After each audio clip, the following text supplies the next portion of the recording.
ወስንኩ ጠይቆቱ ዘየርእክዎ ለሚካኤል ወስንኩ ጠይቆቱ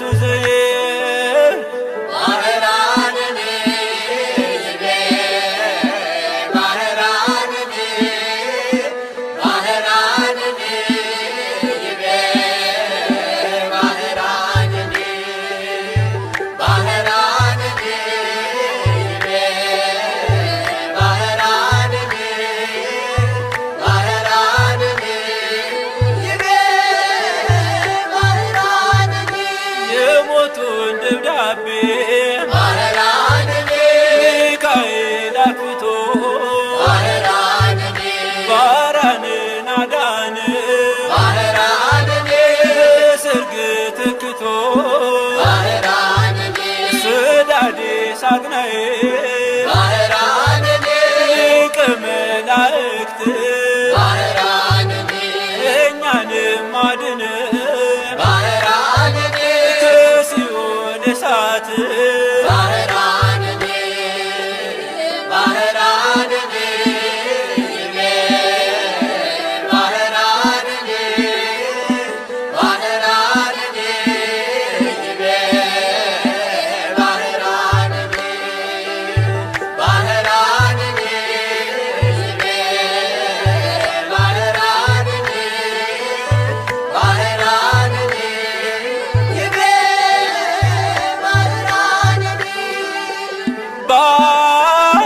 ባህራንን ይቤ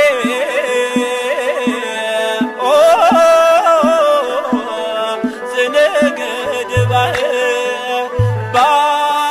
ባህራንን ይቤ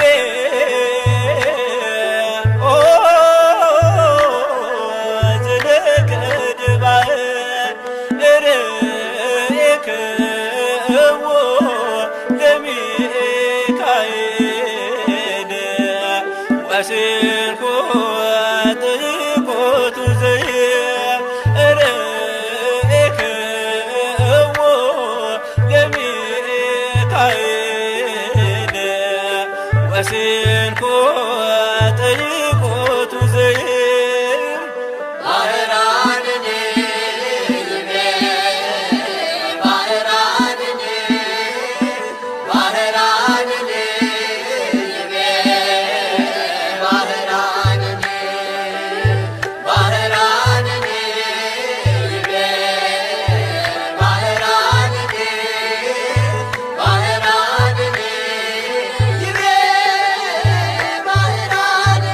ከሊቀ ነቢያት ከነ ሙሴ ጋራ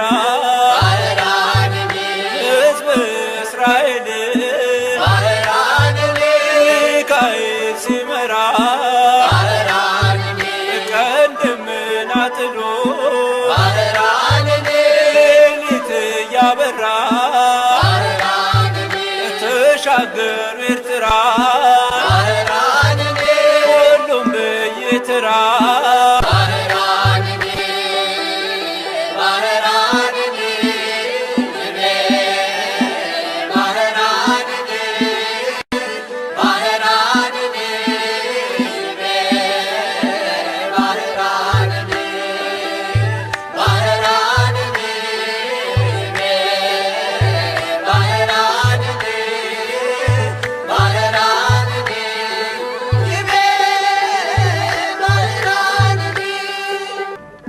በእስክንድርያ የመላእክት አለቃ በሆነ በቅዱስ ሚካኤል ምልጃ እጅግ ያመነና በዓሉንም የሚያከብር እግዚአብሔርን የሚፈራ ሰው ነበር።